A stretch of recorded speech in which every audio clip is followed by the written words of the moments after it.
자, 시장에 한 걸음 더 깊이 들어가서 투자 아이디어, 앞으로의 방향성 찾아보도록 하겠습니다. 오늘 레몬 리서치의 김민수 대표와 함께 이야기 나누겠습니다. 안녕하세요, 대표님. 안녕하십니까. 네, 반갑습니다. 네. 자, 대표님, 오늘 시장이 잘 갑니다. 새로운 대통령이 취임하고 나서 허니문 기간이라고 치더라도 네. 단기간에 강하게 지금 올라오고 있어요. 외국인 수급도 너무나 잘 들어오고 있고, 어떻게 짜고 친 것처럼 갑자기 또 외국인 수급도 많이 들어오고, 여러 가지 이슈들이 있습니다. 새로운 산업 정책에 대한 이야기, 그리고 상법 개정에 대한 이야기도 있고, 이러면서 상승 탄력이 계속 높아지는데, 대표님 3천 금방 가겠는데요? 2주 전에 저희 주가가 얼마인지 아십니까? 그렇죠. 예. 그 정도에서 지금 거의 300포인트, 250포인트 네, 200 가까이 넘었어요. 200포인트 예. 넘게 올랐죠. 한 10%가 주가가 쫙 올라가고 있는 이 마당에 우리 앵커님 계좌는 괜찮으십니까? 묻지 예, 말아주세요. 넘어가겠습니다. 예. 아마 요즘 고민을 많이 하실 게 그거 같아요. 예, 지수가 가파르게 올라오고 있는데 그거에 대비해서 내가 충분히 내 계좌가 그걸 따라갈 수 있겠느냐. 그러니까요. 네. 그런 고민들 많이 하세요. 지금 네. 출발한 거냐. 그러면 네. 우리도 다 같이 그냥 올라타야 되냐. 묻지도 따지지 말고 지금. 네. 어쨌든 지수를 3천이나 4천, 5천 만든다는 건 네. 한두 종목만 올려서 지수를 올리는 게 아니잖아요. 그렇죠. 전반적으로 다 올라가야 지수가 3천, 4천을 가는 건데. 그 중에서도 시가총액 상위 종목들이 가야 그렇죠. 되겠죠. 네. 예, 그런 쪽에서 그러니까 지금 이렇게 나온다는 얘기는 일단 시총 상위 쪽에서 그러니까 오늘 주제가 반도체죠. 네, 예, 네. 아닙니다. 예, 시가총액 상위 종목 쪽에서 네. 어떻게 이제 가장 정체됐다고 보는 쪽들이 좀 힘을 더 내줘야 되는 거고 그러다 보니까 반도체 쪽에서도 하이닉스는 워낙 탄력적이고 삼성전자까지도 같이 궤를 맞춰준다. 네. 그리고 또 그전에는 금융주 쪽들이 쭉 움직이다가 반도체 움직이면 쉬잖아요. 네. 네, 그런 가운데 또 이제 자동차까지 또 빈틈을 맞춰준다라고 하다 보니까 이런 곳곳에 좀 정체됐던 곳들이 다시 일어나기만 시작하게 되면 이렇게 빠르게 올라오는구나라는 쪽도 해석을 해야 되겠죠. 그러니까 지금 정체됐던 거 안 갖고 있게 되면은 네. 지금 시장에 대비해서 그렇게 또 어떤 수익이 같이 안 난다라고 보는 게 맞겠죠. 네, 그런 쪽에서 오늘 또 한 2, 3일 동안 또 빠르게 올라갔다고 또 이제 나 그저 왜 안 올라가라고 생각하시는 것보다 그 정도에서 어차피 시장 올라가게 되면 또 한쪽이 강하게 올라갔다 그러면 쉬었던 것도 다음으로 올라오겠죠. 이런 식으로 순환매가 계속 들어가다 보니까 너무 쫓아가서 추격하시는 거 말고 네. 그래도 섹터 괜찮다고 봤는데 그 사이에 반도체 가느라고 좀 쉬었다. 그것도 하나의 포인트겠죠. 그런 쪽에서 약간 또 급소를 훅 또 들어가는 매매를 하시게 되면은 괜찮지 않을까라는 쪽에서 오늘 방산주도 그런 관점 쪽에서 좀 체크해야 되겠죠. 그렇습니다. 네. 그래서 어제 저도 이제 이재명 대통령 취임 첫날이었잖아요. 어제 시장을 잘 봤는데 네. 이게 어쨌든 취임 이런 허니문 효과가 있잖아요. 그렇죠. 그때 뭐가 올라갈지가 되게 중요하잖아요. 그래서 맞습니다. 어제 많이 봤는데 오히려 그동안 잘 갔던 조방원, 네. 조선방산 원전은 살짝 출발할 때는 약하게 가더라고요. 그래서 이제 앞으로 새로운 정부에서의 이 주식의 주도주 흐름은 네. 조방원이 조금 약해지고 다른 쪽으로 가지 않을까? 반도체나 아니면 신재생이나 네. 이런 정책이 또 조금 더 반영된 그런 쪽으로 갈까 싶었는데 그런 것도 아니더라고요. 어제 방산도 많이 외국인이 샀고, 네. 그렇죠. 그리고 오늘도 조방원이 또 어제 잠깐 쉬었다고 또 확 쏩니다. 이러면은 전반적으로 다 올라가자는 분위기인데요. 그래야죠. 그게 네. 맞겠죠. 예, 그런 쪽에서 일단 지금 분위기는 그렇게 보셔야 될 것 같습니다. 그러니까 이번 정부의 특징은 네. 그러니까 과거와 다르게 이제 지난 정부는 약간 좀 입법과 행정이 따로 돌 수밖에 없었죠. 그렇죠. 네, 이번은 지금 입법과 이제 행정이 다 같이 그리고 이제 사법과 여기까지는 너무 그만하겠습니다. 그런 예. 말씀은 하지 마시고요. 그냥 주식만 얘기하겠습니다. 네네. 예, 정치 방송 아니잖아요, 저희. 네네. 예, 그러니까 이쪽에 같이 집중되다 보니까 어떤 정책의 방향이 나온다. 그쵸. 거기다가 결정하고 자금을 쏟아붓는다. 아주 유기적으로 강하게 나올 수가 있기 때문에 정책 테마와 관련된 쪽들은 그러니까 그래서 원래는 일반적으로 세론이 나오는데 세론이 나오는 게 아니라 네. 오히려 지금 그러니까 오늘도 당장은 또 지금 상법 개정 관련된 쪽들이 개정되는 네네. 이제 입법 시도한다라는 쪽에서 얘기가 나오다 보니까 잠깐 이제 과정 때문에 좀 잠깐 주춤하는 모습들이죠. 그쵸. 네, 그런 관점으로 보게 되면 정책이 한쪽으로 가기 시작하고 자금이 들어오면서 어떤 레벨업을 시도하는 여러 가지 과정들은 충분히 나올 수 있다라고 보면서 돼가는 게 맞겠죠. 그러다 보니까 그러면 거기 섹터에 맞느냐? 오늘 주제인 방산도 그와 궤를 같이 하겠느냐? 네. 지난 정부 쪽에서 많이 역점을 끌었다고 하더라도 역시나 이번 정부에서도 어떤 정책적인 지원에 그리고 또 육성책들이 강하다 보니까 네. 이쪽도 해당된다라고 봐야 되는 게 맞겠다고 봐야겠죠. 네. 자, 이러면서 어쨌든 지금 뭐 취임한 지 뭐 이틀밖에 되지 않은 상황인데 뭐 어쨌든 경제의 총력을 일단 1순위는 경제 살리는 거에 총력을 집중하겠다라고 공언을 했으니까. 근데 그러면서 뭐 산업별로 지금 뭐 태스크포스 같이 무슨 위원회 뭐 이런 게 계속 생기고 있어요. 네. 그러면서 방산 쪽에도 어제 보니까 방산 수출 컨트롤 타워를 만들겠다. 뭐 네. 이런 이야기가 나왔더라고요. 방산 수출 진흥 전략 회의를 정례화하겠다. 뭐 이런 식의 이야기 나온 거예요. 결국에는 이번 정부도 방산 수출은 포기할 수 없는 사업이다라고 뭐 공언한 거겠죠? 그렇습니다. 왜냐하면은 잘하고 있기 때문에 네. 이거를 잘하고 있는데 거기다가 뭐 그냥 그냥 안 되겠어. 그쵸. 뭐 그냥 알아서 해 이런 쪽이 아니라 그러니까 어떻게 보면은 방산 아까 좀 약간 미미묘할 수도 있지만 네. 방산 쪽은 계속 또 잘하고 있으니까 그래서 키우겠다는 내용들과 또 이거를 원자력하고도 연결시킬 수가 있습니다. 아, 그런가요? 예, 원자력 같은 경우도 어떻게 보면 이번에 정부의 성격이 신재생 쪽으로 밀고 가겠다는 게 가장 주된 모습들인데 네. 원자력도 지난 정부에 이제 좀 그림자가 있다 보니까 그거를 또 강하게 키우겠다라고는 못 하는데 그런 쪽에서 그래도 이쪽에 막 이제 수주하고 좀 성과를 막 내고 있는데 거기다가 또 뭘 발을 뺀다. 이건 좀 이상하잖아요. 선물을 끼얹을 수는 없죠. 그렇죠. 네. 그러다 보니까 이쪽도 계속 케어하겠다. 특히 이제 그러면서 원자력도 이제 SMR 쪽으로 얘기가 막 나오면서 그쪽에 대한 관심도가 높아지는 것도 당연히 그런 관점으로 봐야 되겠죠. 굳이 네. 잘하는 거 가지고 거기다가 애써 그냥 안 봐라고 하진 않겠다는 얘기에 충분한 어쨌든 내용들이라고 실용주의를 봐야 지금 내세우고 있으니까. 그렇- 예, 예. 예. 실용주의, 그렇습니다. 예. 좋은 내용들이죠. 네. 그러다 보니까 돈 되는 거, 그리고 또 그 상황에 맞게 계속 변신하면서 해가겠다는 쪽인데, 네. 특히 이제 이번에 얘기 나왔던 것 중에서 미래 성장 동력이라고 4가지를 네네. 꼽았었는데, 그 중에 첫 번째가 반도체, 2차 전지, 미래차. 2차 전지랑 미래차랑 거의 이제 약간 좀 네, 미래차의 같이 개념이 하는 거죠. 약간 모빌리티라고 보시면 그렇죠. 됩니다. 네. 거기다가 방산까지. 그래서 4개 쪽을 역점적으로 바라보겠다라고 하는 쪽들을 이제 계속 또 확인된 거고요. 네, 그런 쪽에서 K방산 4대 강국으로 도약.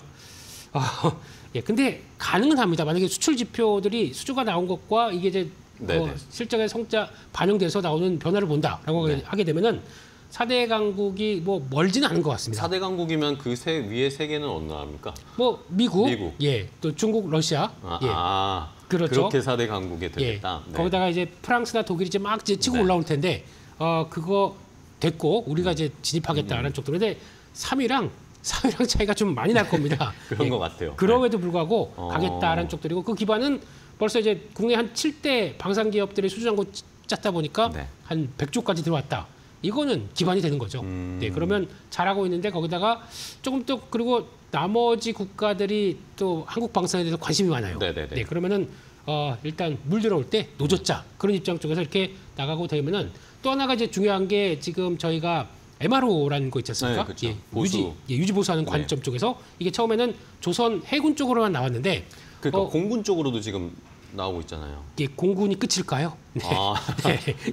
육해공 다 할 수 있다. 육해공 다 할 수 있다. 우리가 뭐 육군에 뭐 떨어지는 거 뭐 있냐? 그쵸. 네. 예. 그러다 보니까 이쪽도 같이 진입한다. 그러니까 아. 이게 강점이 뭐냐면은 제조업 쪽의 기반이 충분히 어느 정도 좀 올라와 있고 네. 그리고 좀 적기적소에 이쪽을 그냥 만약에 독일처럼 한 4, 5년 동안 팽개쳐 놓고 안 보고 있었다. 그리고 또 독일 같은 경우는 2차 세계대전 이후 거의 뭐 전비에 대해서는 완전히 네네. 제외를 시켰던 모습들이기 때문에 여기서 다시 뭔가를 변화시킨다. 아주 시간이 많이 걸립니다. 근데 저희는 근데 충분히 북한과의 대치되는 과정들이 있다 보니까 어느 정도 좀 준비가 된 상황들이죠. 거기서 뭔가를 한다라고 하게 되면 미국은 동맹을 찾을 수밖에 없지 않습니까? 그쵸. 근데 일본도 마찬가지로 2차 세계대전 때 그 이후로 자위대 빼고는 또 그쵸, 제대로 그쵸, 예. 대응한 게 없다 보니까 그러면 어느 정도 좀 대비가 된 나라가 어딜까? 한국이죠.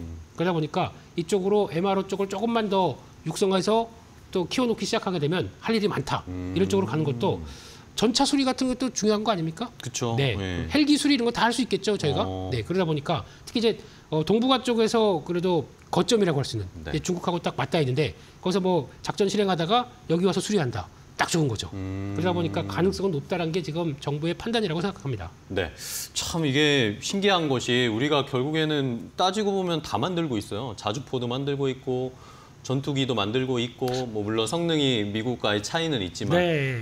그리고 뭐 이제 뭐 군함도 만든다고 하고 있고 하는 걸 보면 그럼 자연스럽게 뭐 자주포도 만들고 하니까 자연스럽게 만드니까 수리를 할 수 있는 거니 할 수 있게 되는 거죠. 그렇죠. 네. 그러면 방산주를 사야 되는데 그러네. 왜 지금까지 우리는 가만히 있었을까?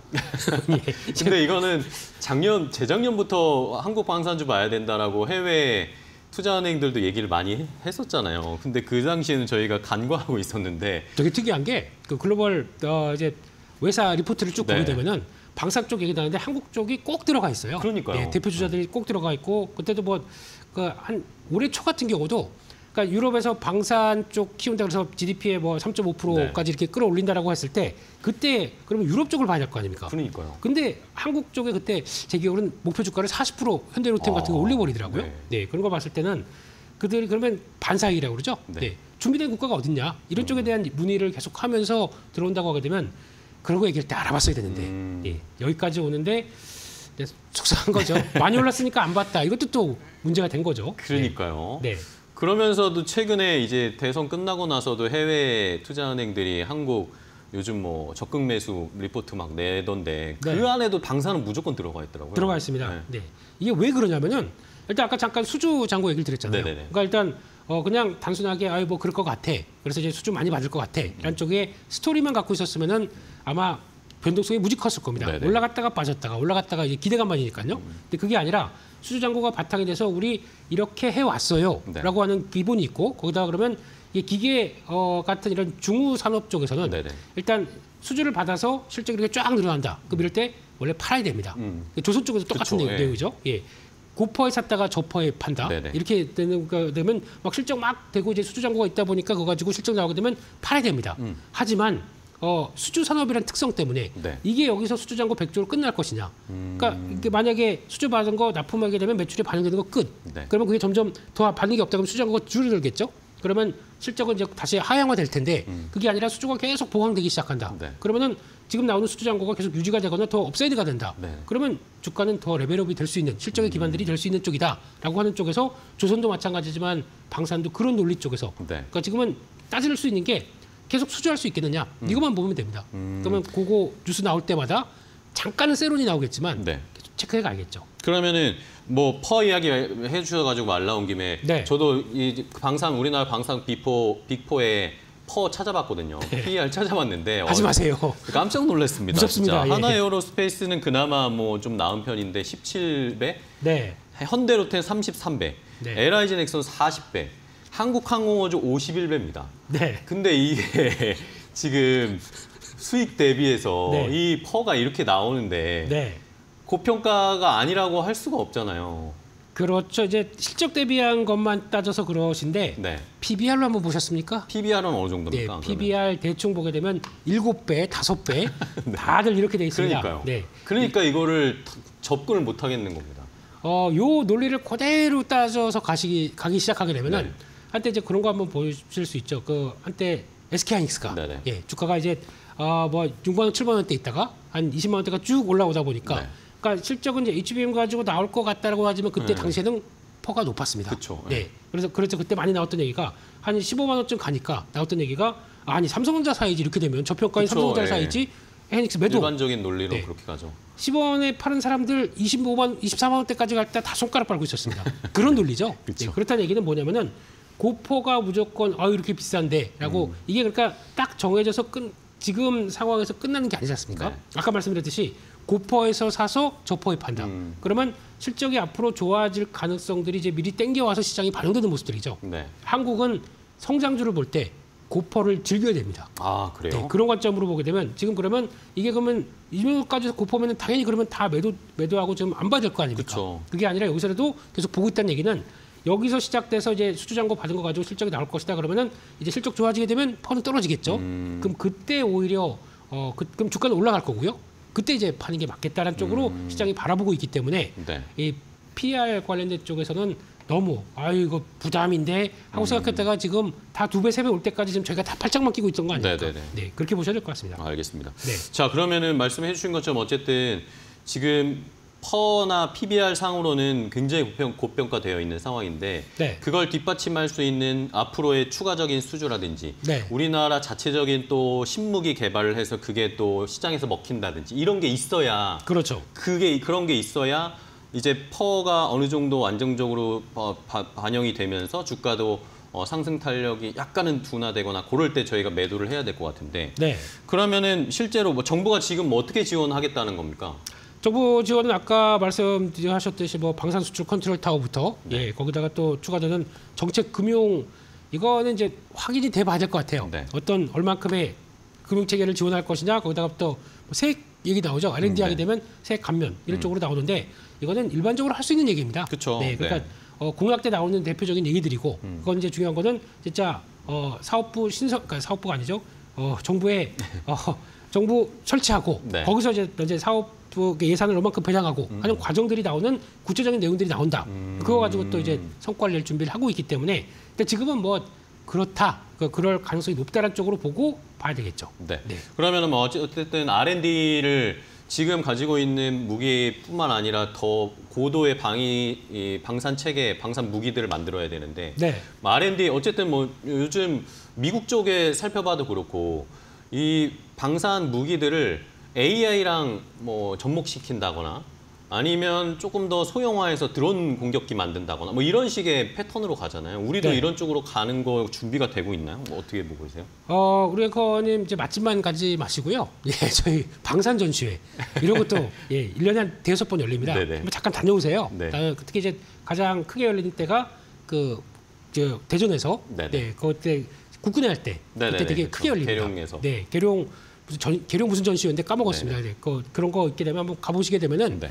그러니까 한 1, 2년 전부터 좀 다른 변화가 나온다고 하더라고요. 그래요? 뭐 저도 방송에 대해서 못 갔는데 네. 예, 갔다 오신 분들의 같이 표현을 가볼까요? 네.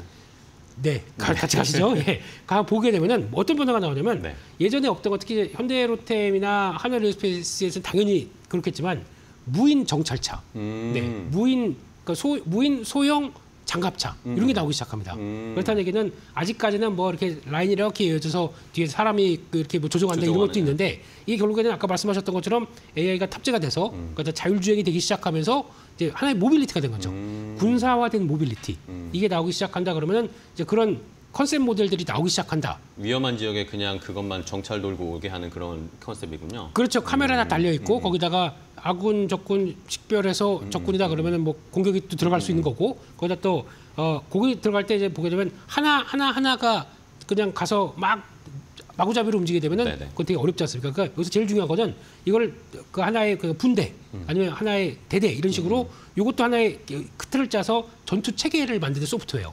이것도 되게 강점이 있는 겁니다. 그게 잘하는 게 한화 시스템이죠. 네. 그래서 전술 체계를 만들어가는 거예요. 그러니까 뭐 1번, 2번 드론이 먼저 가서 공격했는데 3, 4번은 백업을 한다든가 이런 거를 다 하나씩 편대를 만드는 그렇죠, 거군요. 그렇죠. 예, 그렇게 딱 지원할 수 있는 게 가장 중요하기 때문에 그런 쪽에서 하나의 또 그러면 그걸 얼마나 또 다양한 전술 체계를 갖고 있는 것도 하나의 강점이겠죠. 드론만 갖고 있다고 해서 띄워서 뭐 공격한다. 이거는 아무 의미가 없습니다. 그렇죠. 네, 그렇기 때문에 그런 차원에서 바라보는 것도 하나의 중요한 변화이기 때문에 아까 말씀드렸던 모빌리티 차원에서의 변화 또 이제 사족 로봇이 이제 로봇개가 등에 총을 달고 있더라고요. 무서워요. 이제. 무섭네요. 네, 그런 쪽으로 나와서 공격한다든가 뭐 자폭 드론이라는 얘기도 나오잖아요. 이런 쪽도 나오든가 이런 약간 다양화된 무인화된 체계 쪽에서 변화가 되는 과정들도 일단 한국이 방산 체계가 나가야 될 변화이기 때문에 거의 소프트웨어까지 계속 지켜봐야 될 것 같습니다. 네. 자, 이게 뭐 우크라이나 러시아 전쟁 되면서 드론 전쟁 식으로 지금 전술이 변모가 되고 있고 미국에서는 뭐 그런 게 많이 스타트업들이 그쪽으로 투자 많이 한다고 하더라고요. 팔란티어도 그렇지만 안두릴 뭐 이런 회사들이 굉장히 주목 많이 받던데. 네. 자, 그러면 이제 마지막으로 그러면 저희 시간이 거의 다 돼서 네. 우리 시장에서 그러면 지금 방산주가 이렇게 올라와 있는 상황인데 그래도 지금 해외 투자은행들이 자꾸 탑픽으로 아니면 봐야 될 곳으로 방산을 꼽아주고 있잖아요. 네. 그러면 저희가 어떤 종목을 좀 살펴봐야 될까요? 결론은 그거죠. 아니면 ETF 사야 됩니까? 어떻게 해야 됩니까?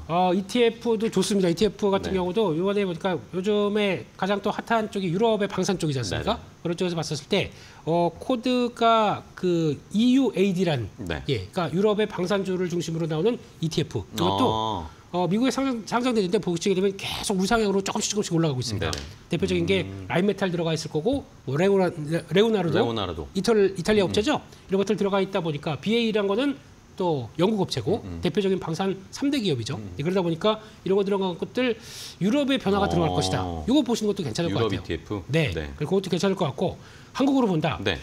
며칠 전에 뭐 한화에어로스페이스 같은 경우도 며칠 전에 이렇게 가다 보면은 이게 그러니까 주가가 강한데 고점에서 이렇게 눌림목들이 한 번씩 들어와요. 눌림목 들어오는 것들 공략하는 거 진짜 나쁘지 않거든요. 네, 그런 것도 괜찮은데 그래도 하나만 고른다라고 하게 되면 한국항공우주가 한국항공우주 네, 가장 하반기까지는 부담이 좀 없다라고 생각을 하고 있습니다. 덜 올랐으니까. 덜 올랐고 네. 이번에 보니까 약간 이제 동남아 쪽에서 과거 이제 수리온 헬기 또 네네. 납품했다가 들어온 것들 그리고 또 이번에 FA50 경고공 네, 얼마 전에 또 공격기 수속이 있었더라고요. 그리고 또 그것뿐만 아니라 이번에 필리핀 쪽에서는 KF-21 그러니까요. 초음속 네. 전투기입니다. 이런 것들까지도 기술은 있어요. 기술이 있는데 그게 해봐야 이제 뭐 나가는 게 10대, 12대 이렇게 이상을 하고 있는데 그렇다고 하더라도 금액이 얼마입니까? 그쵸. 이런 쪽으로 나가게 되면 이번에 필리핀 공급하는 것도 금액은 몇 대 안 되는 것 같은데 뭐 거의 1조 가까이 되지 않습니까? 이런 쪽으로 보게 되면 이것도 하나의 그러니까 수주를 받아가면서 하반기에 레퍼런스를 찾아간다. 네. 그러면 서서히 정고점을 돌파할 준비를 해가는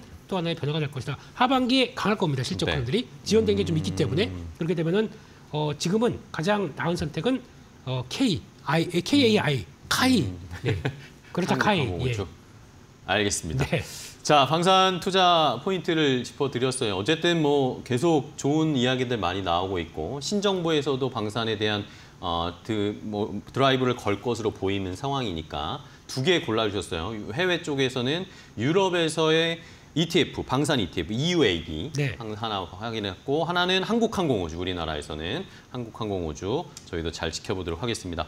자, 오늘 김민수 대표님과 함께 이야기 나눴는데요. 좋은 인사이트 주셔서 감사하고요. 다음 시간에 또 뵙겠습니다. 고생 많으셨어요. 고맙습니다. 감사합니다. 네.